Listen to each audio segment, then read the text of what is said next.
Paz do Senhor Jesus, meus amados irmãos, professores da classe Adolescentes. Estudaremos hoje a lição de número 11 com o tema Um Reino Dividido.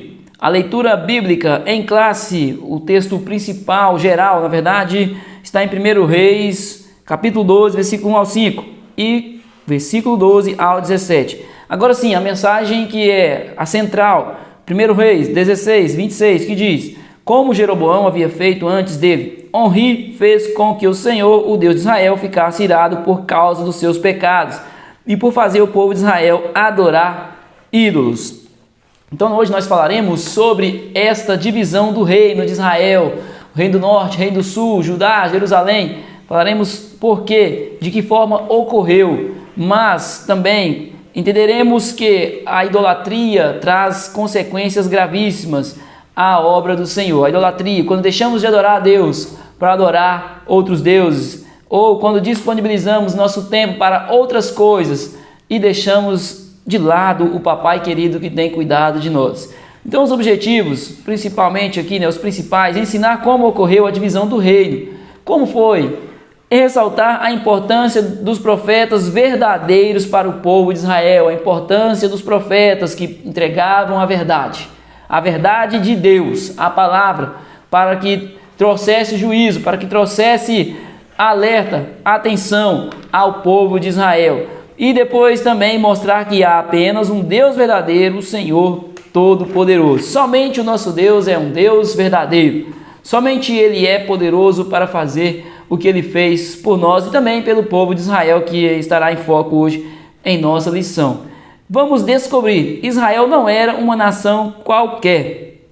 Foi uma nação escolhida para fazer o nome do Senhor conhecido. Então, lembrando aqui que Israel foi o povo que Deus escolheu para fazer com que Deus fosse conhecido em meio à humanidade. O povo, que todos conhecessem o Pai através daquele povo, do povo de Israel. Porém, Israel, por muitas vezes, não só dessa, pecou contra o Senhor.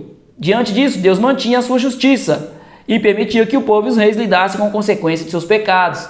Israel pecava, então o pecado traz consequências. Mas o nosso Deus, ele é Deus de misericórdia, ele perdoava Israel.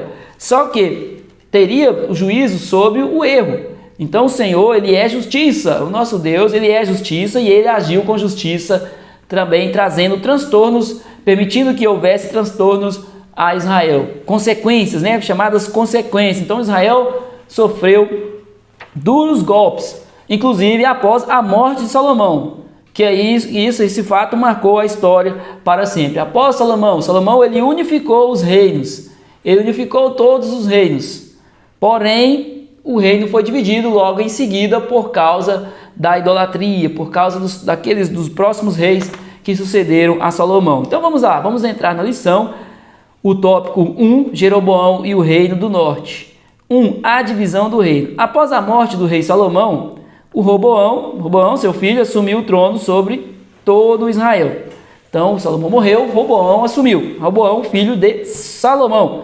O povo das tribos do norte, sob a representação de Jeroboão, procurou o rei para pedir que aliviasse a carga de serviços e tributos. Então, o povo do norte, liderado por Jeroboão, que uma vez havia tentado também se rebelar e tomar o trono, agora estava representando o povo do norte, que chegou até Roboão e pediu: menos impostos, senhor rei, menos impostos, menos tributos, por favor, nosso povo não está conseguindo ser próspero por causa de tantos impostos. Então, este foi o pedido de Jeroboão.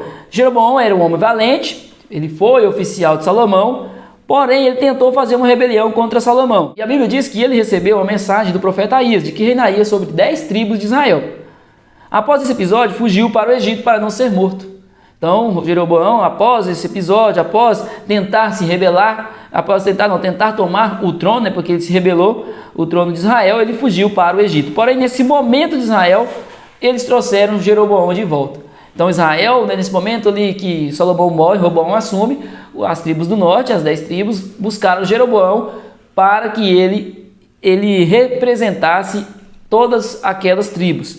Roboão despediu os israelitas e pediu que voltassem em 3 dias. Então Roboão falou: vou julgar a causa de vocês, vou pensar na causa de vocês em 3 dias darei a resposta. Nesse período, o jovem rei consultou a 2 grupos distintos, os anciões, com a sua experiência, e os jovens, com a sua robustez de jovem. Então, amigos, muitos deles amigos mesmo de Roboão. Então, Roboão se recusou a ouvir os conselhos dos anciãos, ele preferiu o conselho daqueles que eram jovens. Os anciãos falaram para ele, não, diminua os impostos. Porém, os mais novos falaram, não faça isso. Ele decidiu ouvir seus amigos, que o aconselharam a cobrar impostos ainda maiores. O conselho dos amigos de Roboão, dos jovens, então, foi com que ele aumentasse ainda mais os impostos, dando uma resposta dura a Jeroboão. Assim, o jovem rei não atendeu o povo e impôs cargas muito mais pesadas. Diante disso, as 10 tribos romperam com Roboão. Então, as 10 tribos lideradas ali por Jeroboão, não confunda, Jeroboão, ele era o líder das tribos do norte. Roboão, filho de Salomão, e agora rei de Israel. Então, eram 12 tribos que Salomão unificou. Então, Jeroboão agora estava representando as 10, ou seja, Roboão ficou com 2 tribos, inclusive a dele, a tribo original, de onde ele se originou, a tribo de Judá. Essas 10 tribos formaram o reino do norte, que ficou conhecido como Israel. Reino do norte, Israel. Então anota, professor, porque são muitas informações e essa aqui é importante, Reino do norte ficou conhecido como Israel. O reino de Israel estabeleceu sua capital em Samaria. Então anota, Reino do norte, conhecido como Israel, capital Samaria. O reino do sul continuou sendo em Judá, com sua capital em Jerusalém. A nação ficou dividida por séculos. Aproximadamente 200 anos ficou dividida. 2. Jeroboão e o rei do norte. A princípio, Jeroboão tinha recebido de Deus o reinado.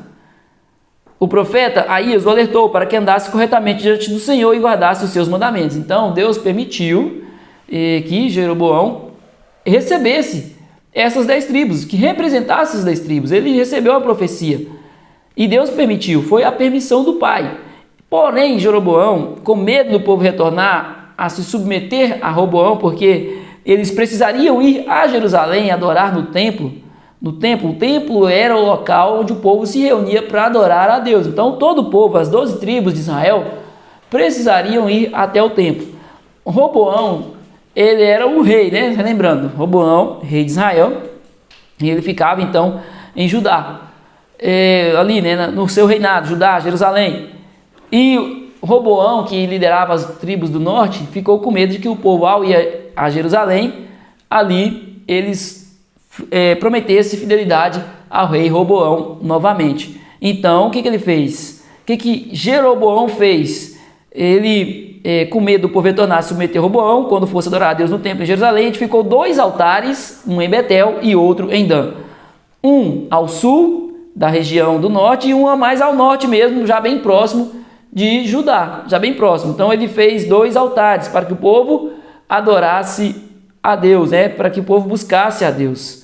Então ele fez um mais ao sul do seu reinado e um mais ao norte, já na divisa ali, bem próximo com Judá. Jeroboão levou todo o seu reino à idolatria, construindo altares e imagens. O problema foi que o local para adorar o Senhor era estabelecido por Deus, era o templo em Jerusalém, onde ficava a Arca da Aliança. Porém, ele construiu 2 altares. Mas o pior ainda, que ali houve um sincretismo religioso, uma mistura de religiões, pessoas adorando outros deuses. Então aí sim o pecado da idolatria. E aí eu não preciso nem falar quais os deuses que os povos ali, mas foram vários. E então o problema mesmo era a idolatria. Não adorar o Deus Todo-Poderoso e adorar outros deuses. Este era o problema daquele povo. Então, além disso, ele escolheu, de acordo com a sua vontade, novas datas para as festas religiosas, as festas de Israel estabelecidas por pessoas, por Deus e pelos irmãos, os nossos irmãos dos antepassados, que inspirados pelo Senhor, e havia ali as datas, e ele construiu novas datas. Ele também constituiu sacerdotes particulares, que não era da tribo de Levi. O sacerdote somente da tribo de Levi. O sacerdote ele proveria sempre, originava-se da tribo de Levi. os filhos, né, apenas dos filhos de Arão. Então, como lá no Reino do Norte, os sacerdotes mesmo que faziam o trabalho correto, eles estavam em Jerusalém e não se propuseram a ir para o Reino do Norte. Então, o que Jeroboão precisou fazer? Ele estabeleceu sacerdotes, mas de que linhagem? Não era da linhagem que o Papai do Céu, né, que Deus determinou. Então, este foi os vários erros deste povo, deste rei chamado, esse líder das tribos do norte, né, o rei Jeroboão. São muitas informações, né, meus irmãos? Se tiver alguma dúvida, pergunte, comente aí, tá bom? Vai ser um prazer poder ajudar os irmãos. Vamos pesquisar, vamos tentar trazer uma resposta bem mais tranquila para que o nosso irmão tenha facilidade em sala de aula. Eu também já te peço, deixa seu like, se inscreve no canal aí, nos ajuda. Também comenta, mesmo se não tiver dúvida, comenta aí, porque você comentando ajuda com que esses vídeos cheguem a mais pessoas, as pessoas vão entender que os irmãos estão participando. Então, opa, aqui tem palavra de Deus, então vamos aprender também, né? Vai ser bênção, sempre é bênção com o nosso Deus cuidando de todos nós. 2. Reis versus profetas. Os reis que sucederam Jeroboão fizeram coisas parecidas e até piores, profanando o sagrado, de modo que não se fosse a misericórdia de Deus em levantar profetas para levá-los ao arrependimento, a nação estaria perdida. Então Deus, ele agiu com misericórdia sempre, né? Agindo com misericórdia com o seu povo. O Senhor instituiu os profetas, e os profetas levavam a palavra de alerta: vocês estão errados, se vocês não mudarem a postura, virá um juízo, acontecerá isso. E também falavam para eles: se conserte, isso está errado, muda esse posicionamento, e o Senhor vai voltar a abençoar o povo. A palavra não era só trazendo o juízo, no qual teria as consequências, né? Os transtornos. Ele também vinha sendo usado por Deus, os profetas, para entregar, para mostrar o caminho necessário para que acontecesse um conserto, para que acontecesse o reconcílio, para que se reconciliasse com o Deus Todo-Poderoso. O 6º rei de Israel, do Reino do Norte, né? Israel, rei do Norte, se chamou Onri. A Bíblia diz que ele pecou contra o Senhor Deus, mais do que todos aqueles que haviam sido reis antes dele. Onri foi horrível. Ele foi pior dos piores reis de Israel. Ele reforçou a prática da idolatria e despertou a ira do Senhor. O seu reinado durou 12 anos e após a sua morte, seu filho Acabe foi coroado. Então ele profanou o sagrado, aquilo que é do Senhor. Ele desrespeitou terrivelmente, de formas que o próprio Deus se irou. O próprio Deus, ele providenciou, agiu com providência. E o reinado dele durou apenas 12 anos. Tão terrível que foi. O seu reinado, então, foi repassado ao seu filho Acabe. Acabe foi politicamente um rei forte e espiritualmente fraco. Ele era um rei forte, porém sem o Espírito de Deus, né? Sem a presença de Deus, ele foi fraco. Pode acontecer com qualquer um de nós. Podemos deter em nós muito conhecimento, muita busca pelo entendimento da palavra de Deus, mas nós precisamos do Espírito Santo em nossas vidas, para aplicarmos o certo, para entendermos a vontade de Deus, para termos o direcionamento certo daquilo que Deus quer. Podemos achar que sabemos, por causa de muito conhecimento, mas é Deus quem capacita. Primeiro foi Ele quem capacitou e é Ele quem dirige as nossas vidas, sempre entendendo isso. Então Acabe se casou com Jezabel. Ele casou com essa mulher para fazer uma aliança política em Etbaal, rei dos Sidônios. Então ele casou com uma mulher de um povo estranho. A partir dessa união foi introduzida em Israel a adoração aos ídolos Baal e Azerá. Acabe conduziu o povo de Israel a uma profunda idolatria. Além disso, permitiu que Jezabel perseguisse e matasse os profetas do Senhor. Aqueles que conseguiram sobreviver tiveram que se esconder. Então Acabe e Jezabel foram terríveis, foram cruéis, queriam matar os profetas, faziam coisas terríveis. Inclusive aqui, Acabe foi um rei cruel, ele cometeu e permitiu atos terríveis como matar a Nabote apenas para tomar a sua vinha. Matou a Nabote para tomar a sua vinha. E o rei tão rico precisava de tal acontecimento, mas eles estavam cegos pelo pecado, e assim que são aqueles que vivem nas práticas idólatras, cegos pelo pecado. Todavia, as atitudes de Acabe não ficaram impunes, porque o nosso Deus, ele é justiça. Deus levantou um profeta para confrontá-lo. E que profeta foi esse? Que profeta? Elias, um profeta que se notabilizou por não se curvar diante da tirania de Acabe e Jezabel. Não, o Senhor levantou Elias e ele foi. O Senhor falou, você agora está, quando o Senhor, eu estou falando aqui porque o Deus, quando ele escolhe, ele fala em nossos corações que nós somos escolhidos dele. E agora o que nós precisamos é nos levantar, nos erguer para pregar a palavra de Deus, sem medo, sem nos preocupar com o que vai acontecer conosco. E Elias assim fez, ele não se curvou. Sabia que, porque muitos ali que ali estavam, eles não se importavam com a situação ou tinham medo. Tinham pessoas ali também que entendiam que aquilo era errado, mas nenhum tinha coragem de confrontar a Jezabel e a Acabe. Elias, ele confrontou o rei e a rainha por seus pecados e com autoridade anunciou um período de seca sobre Israel, que se cumpriu. Um período de seca por causa do pecado. Então o Senhor falou para Elias, avisa. Ele avisou e aconteceu. A seca foi enviada por Deus como forma de juízo. Elias teve grandes experiências com Deus. Por exemplo, durante o período da seca, Elias foi sustentado por corvos. Corvos sustentaram Elias, dando alimento a Elias, enviados por Deus. A providência do Senhor, portanto, Deus para abençoar aquele que quer fazer a sua vontade, o Senhor lhe providencia. Muitas das vezes de lugares que nós nem imaginamos, de pessoas que nós nem imaginamos, o Senhor providencia. Glória a Deus, nosso Deus é maravilhoso e tem cuidado de nós. Como o nosso Senhor é bom, sempre nos surpreendendo e nos abençoando. Depois de algum tempo, Deus ordenou ir até a Sarepta para receber mantimentos de uma viúva. Então Deus falou para ele, ali tem porta aberta. Vai, Elias, lá tem porta aberta. É assim que Deus faz. Então, quando o profeta chegou lá, foi informado que a viúva não tinha alimentos. Mas Deus falou que a porta estava aberta. Só que muitas das vezes, o Senhor fala para nós e nós não entendemos. Mas é preciso nós irmos primeiro para entender. É preciso confrontarmos o problema. Então ele foi. Porém, a viúva não tinha alimento. Quando chegando lá, ela possuía apenas um punhado de farinha de trigo numa tigela e um pouco de azeite num jarro. A viúva e seu filho estavam à beira da fome. Entretanto, o Senhor usou o profeta para abençoar. E a partir daquele dia, a farinha e o azeite foram sendo multiplicados até o fim do período da seca. Então, o Senhor multiplicou o alimento daquela mulher e do seu filho. E Elias também pôde sustentar da provisão que o Senhor enviou para aquele povo, para aquela família. Porém, tempos depois, o filho daquela viúva morreu.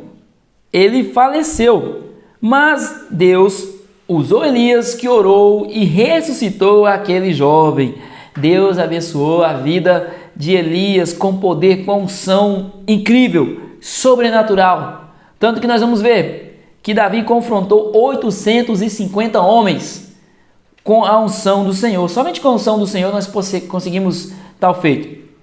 Se não for o Senhor conosco, o homem não jamais seria capaz, muitas das vezes, de confrontar até mesmo uma sequer pessoa usada pelo inimigo. Mas Deus, com a presença de Deus, nós confrontamos, nós lutamos contra as ciladas do inimigo. Pode vir 1, pode vir 200, pode vir 800, que a presença de Deus nas nossas vidas, ela é poderosa para nos guardar, para nos dar força, autoridade para repreender em nome de Jesus. Após 3 anos, então, Deus decidiu ordenar o retorno das chuvas.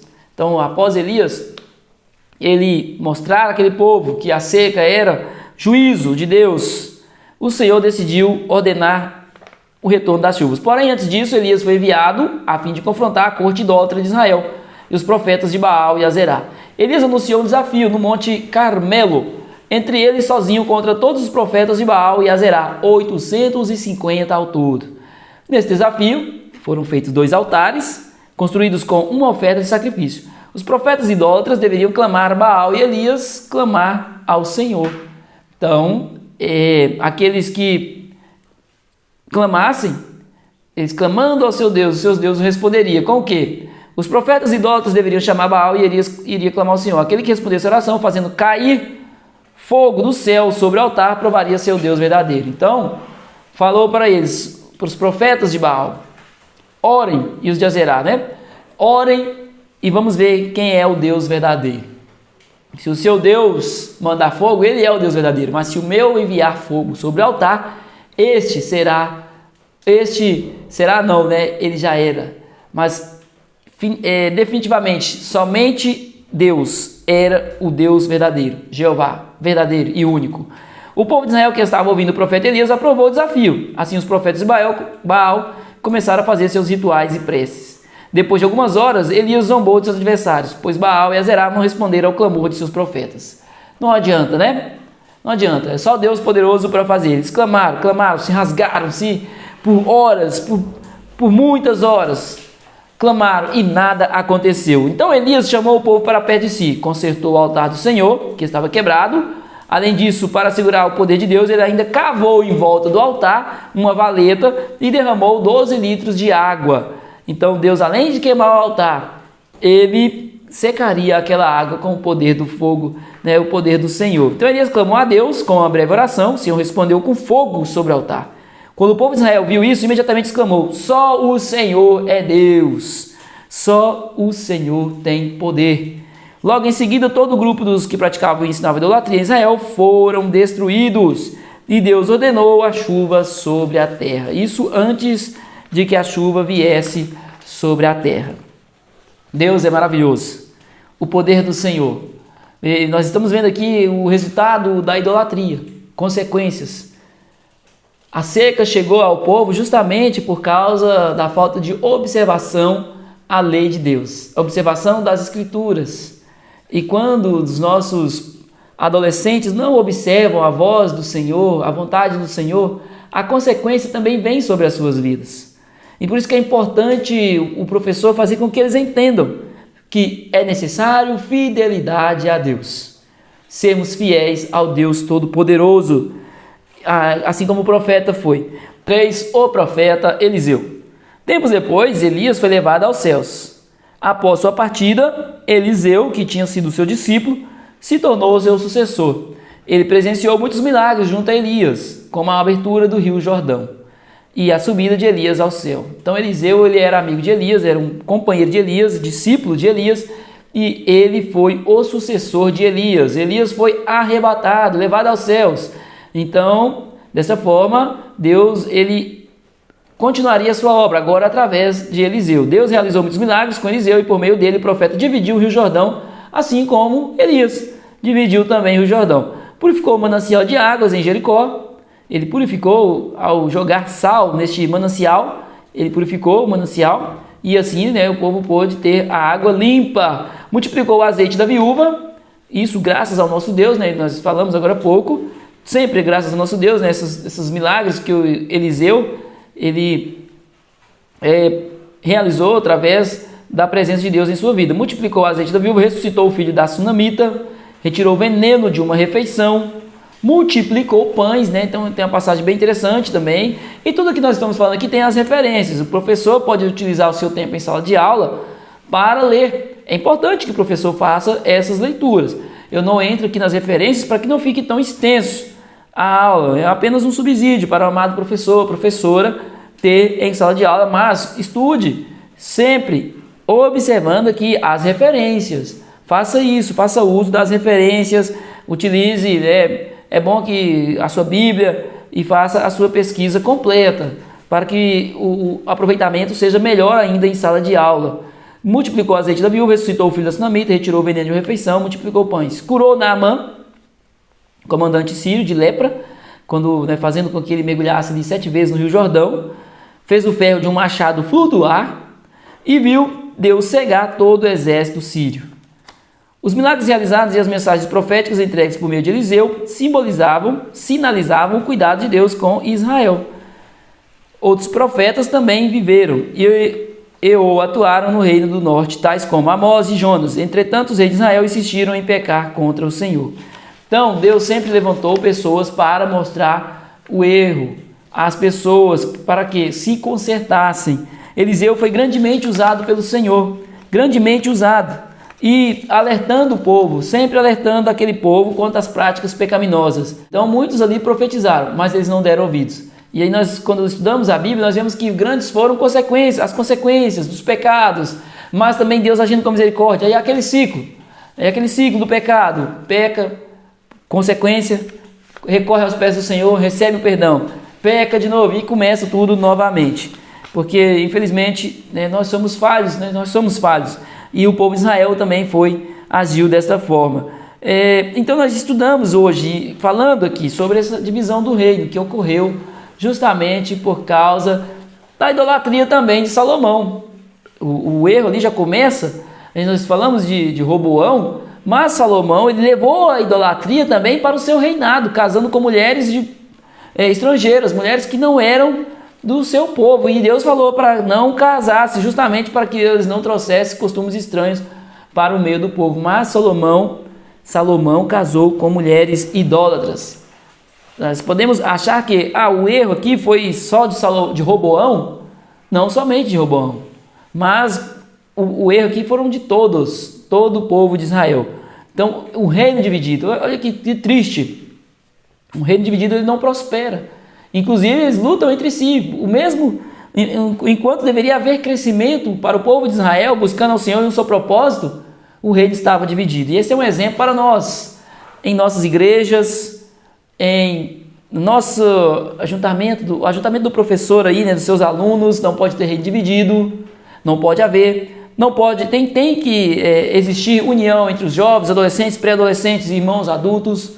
Somos todos um só corpo, compomos o corpo de Cristo e estamos aqui para pregar o Evangelho. Amém? Deus abençoe o amado professor, professora também, em sala de aula, que tenham uma excelente lição, que Deus possa abençoar poderosamente a vida dos nossos irmãos. Amém? Deus abençoe e até a próxima.